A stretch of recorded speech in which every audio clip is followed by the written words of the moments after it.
ٹھیک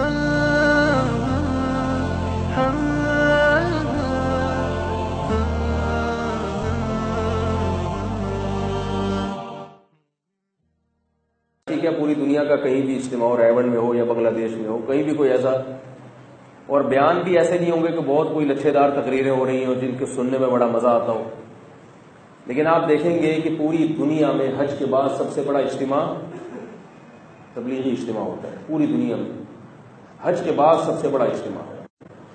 گورے جو ہیں بڑے بڑے میوزیکل پروگرام رکھتے ہیں، اس میں بڑے بڑے ماہر فنکاروں کو، اداکاروں کو، گلوکاروں کو بلاتے ہیں، اس میں انٹرٹینمنٹ کی بہت ساری چیزیں ہوتی ہیں، مگر پوری ایڑی چوٹی کا زور لگا کر بھی وہ اتنا بڑا اجتماع بولے بھائی نہیں کرتے. تو یہ اللہ کی عجیب قدرت ہے کہ حج کے بعد دنیا کا سب سے بڑا اجتماع ہو رہا ہے جو سالانہ ہوتا ہے، اور اس میں ہوتا بھی کچھ نہیں ہے، کھانا بھی اپنا، آنے جانے کا ٹکٹ بھی اپنا، بستر بھی اپنا، تکیہ بھی اپنا، لوٹا تک بھی اپنا، چپل بھی اپنے جو کہ چوری ہو جاتے ہیں، چوری تو نہیں ہوتے، کوئی بھی غلط فہمی میں لے گیا، اور دھول مٹی الگ، اور کوئی قوالی کا پروگرام نہیں ہے وہاں، کوئی موسیقی نہیں ہے، کچھ بھی نہیں ہے، مسوار بھی فری نہیں ملتی، چائے بھی فری نہیں ملتی. نہیں آ رہی میرا خیال ہے بات سمجھ، سب اپنا خرچ اور دھول مٹی الگ.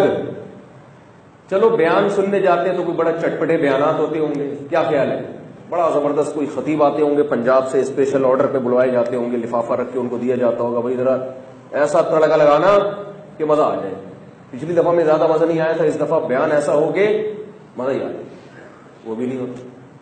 میں گیا تھا 2 سال پہلے کراچی اجتماع میں، تو وہاں حضرت حاجی عبدالوہاب صاحب کا بیان چل رہا تھا. ہم جب پہنچے تو 2 گھنٹے ان کا بیان سنا، ایک لفظ بھی سمجھ میں، جب بیان سمجھ میں نہیں آ رہا ہو تو پھر کیا وہ لچھے دار تقریر.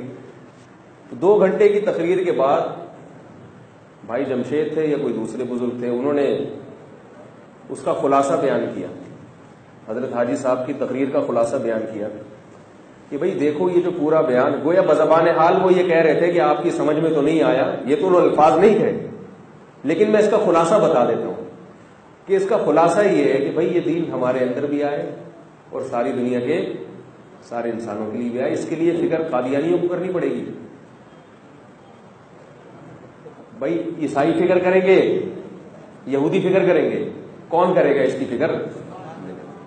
تو ہم نے فکر کرنی ہے کہ لوگ نمازی بھی بن جائیں، یا خیال ہے لوگ دین پہ بھی آ جائیں، اور اس کے لیے اپنا پسینہ بہانا پڑے گا، کیونکہ یہ دین کس کا ہے؟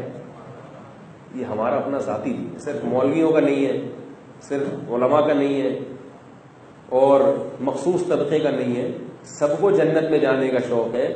یہ ان کے خلاصے کو اپنے الفاظ میں بیان کر رہا ہوں. تو مجھے وہ 5 منٹ کا بیان بہت اچھا لگا. میں نے کہا دیکھو انہوں نے بزبان حال بتا دیا کہ اگر 2 گھنٹے کے بیان میں یہ چیز سمجھ میں آ گئی ہے تو حاصل ہو گیا مقصد، ورنہ 6 گھنٹے کی تقریریں بھی اگر ہوتی رہیں لچھے دار اور اتنی سی بات سمجھ میں نہ آئے تو وہ تقریر بھی ایک تفریح ہے. کیا خیال ہے؟ تو اتنا بڑا اللہ تعالیٰ کام لے رہے ہیں. یورپ امریکہ سے لوگوں کی کالز آتی ہیں ہمارے پاس، لوگ کہتے ہیں ہمیں اپنی اولادوں کو تباہی سے بچانے کا ہمارے پاس واحد ذریعہ تبلیغ ہے. اپنی اولادوں کو بربادی سے بچانے کا اس معاشرے میں ہمارے پاس واحد ذریعہ کیا ہے؟ اور تبلیغ کی ایک بڑی خاصیت کیا ہے؟ اس میں فرقواریت نہیں ہے، فرقواریت لیس. فرقواریت تلاش بھی کریں گے نا، چھیڑیں گے بھی تو چھیڑے گا ہی نہیں سامنے والا. ورنہ جب ہم کسی کو رفع الیدین یا آمین کے مسئلے پر بہت زیادہ چھیڑیں تو ایک نہ ایک دن آدمی بلاکر وہ چھڑ ہی جاتا ہے.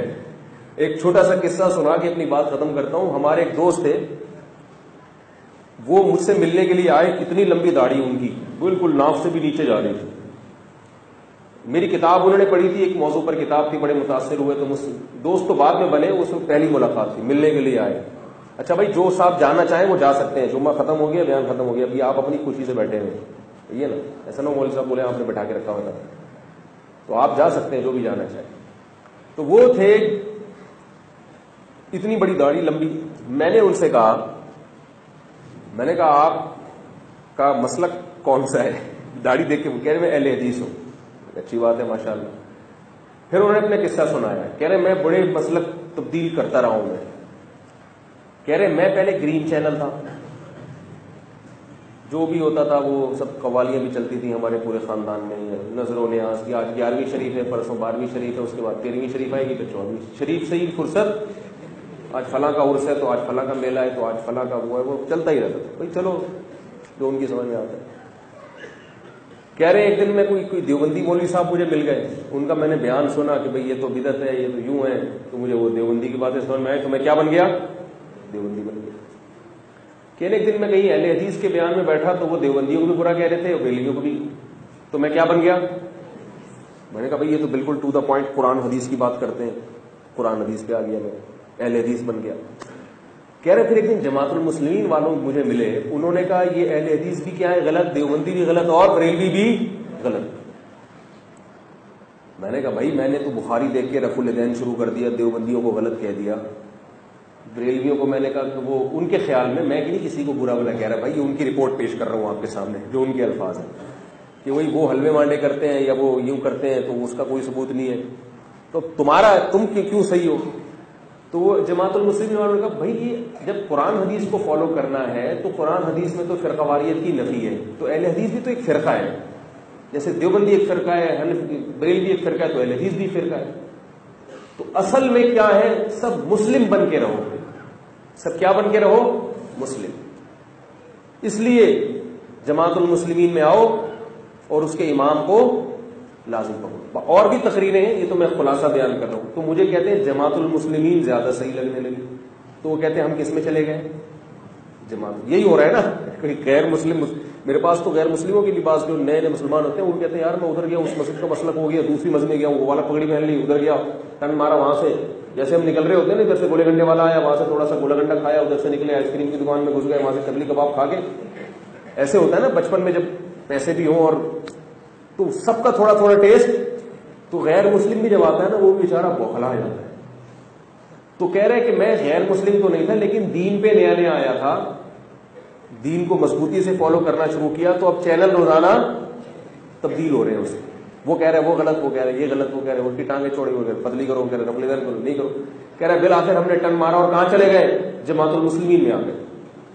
اس وقت جماعت المسلمین پارٹ 1 اور پارٹ 2 نہیں تھا، ابھی تو جماعت المسلمین کا جواب بہت آسان ہے، ورنہ جماعت المسلمین نے بھی ہمارا بڑا دماغ کھایا ایک زمانے میں، ہر تھوڑی دیر کے بعد کوئی بندہ آ رہا ہے کہ حدیث میں تو آتا ہے جماعت المسلمین اور تم حنفی بنے ہوئے ہو، تم شافعی، شکر ہے اب ان کا فتنے کا زور الحمدللہ ٹوٹ گیا، وہ ایسے ٹوٹا کہ وہ جماعت المسلمین پارٹ 1 بھی بن گئی اور پارٹ 2 بھی بن گئی۔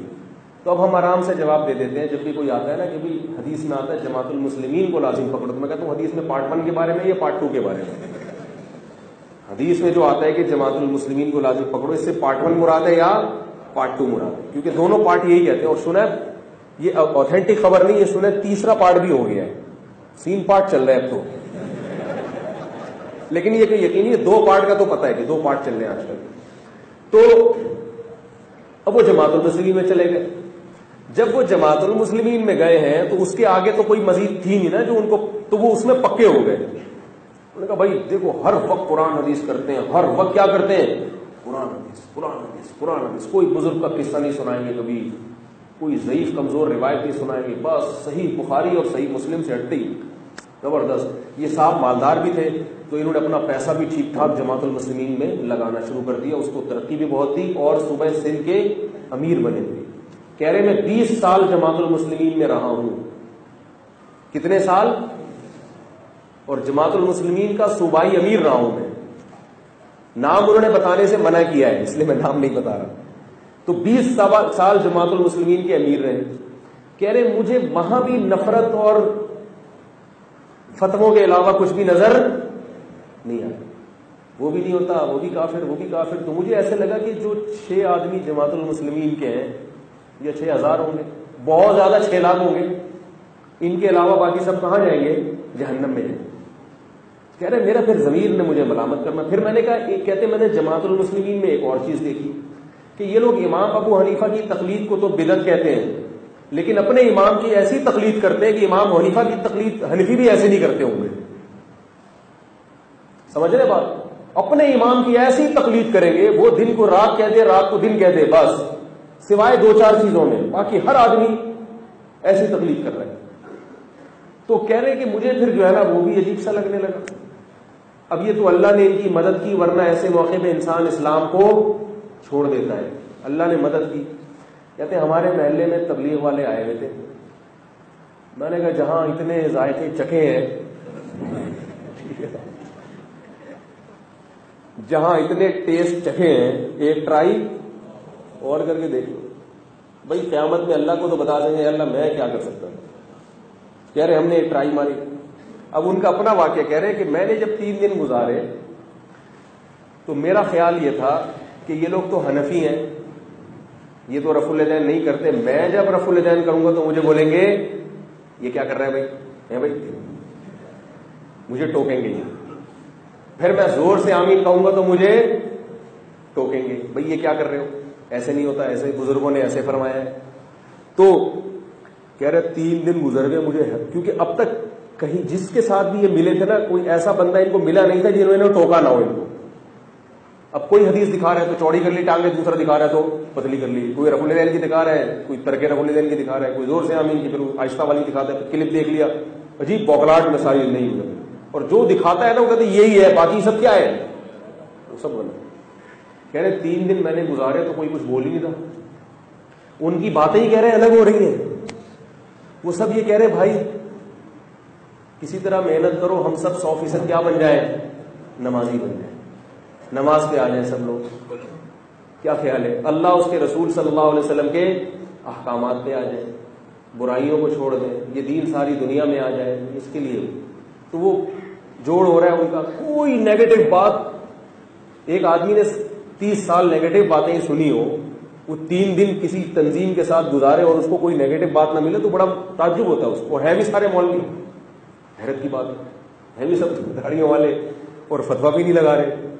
تو کہتے ہیں کہ پھر میں نے چلے کا ارادہ کیا.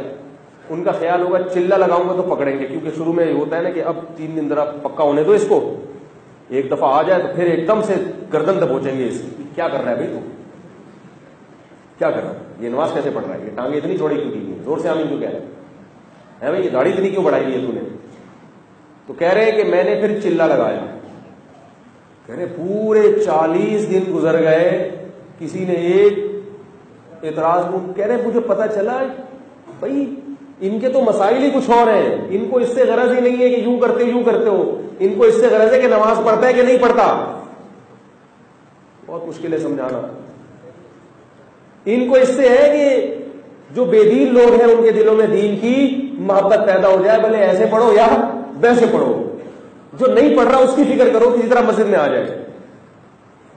کہہ رہے مجھے ایسا اطمینان ہوا، میں نے کہا اللہ تو نے مجھے سیدھے راستے پہ لگا دیا. ایسے بھی ہو جاتی ہے اور ویسے بھی ہو جاتی ہے، کوئی مسئلہ نہیں ہے. کوئی یوں کر کے پڑھ لے، کوئی مسئلہ نہیں ہے، کوئی اس کے بغیر پڑھ لے، لیکن اس کی فکر کرو کہ ساری دنیا کیا بن جائے، نمازی بن جائے. تو کہہ رہے اب میں تبلیغ میں وقت لگاتا ہوں. کہتے میں کرتا رفع الیدین ہی ہوں، لیکن میں رفع الیدین نہ کرنے والوں کو برا بلا، اور مجھ سے بھی بڑی عقیدت تھی، ان کو بڑی محبت تھی میری. انہوں نے بڑی پرتکلف دعوت بھی کی. اس زمانے میں دعوت قبول کر، اپنی دعوت قبول نہیں کرتا میں. جب انہوں نے میری دعوت کی تو انہوں نے مجھے اپنے بیٹے سے ملوایا.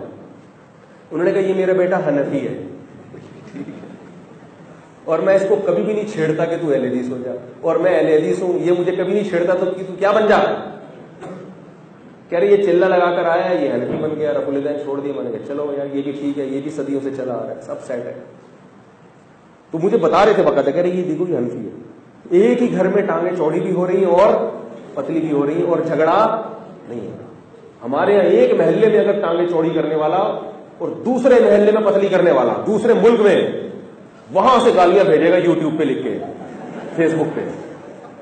پتا چل جائے نا امریکہ میں ایک آدمی ہے جو زور سے آمین کہتا ہے، یہاں ممبر پہ اس کے خلاف تقریر ہوگی اور فیس بک کے ذریعے واٹس ایپ کے ذریعے اس تک گالی ہماری پہنچ جائے گی، اور وہاں سے پارسل فوراً واپس آئے گا. ذرا بھی لیٹ نہیں ہوگا، وہ فوراً وہاں سے شاپر میں ڈال کے وہ والی گالی بھی اور 2-4 اور بھی.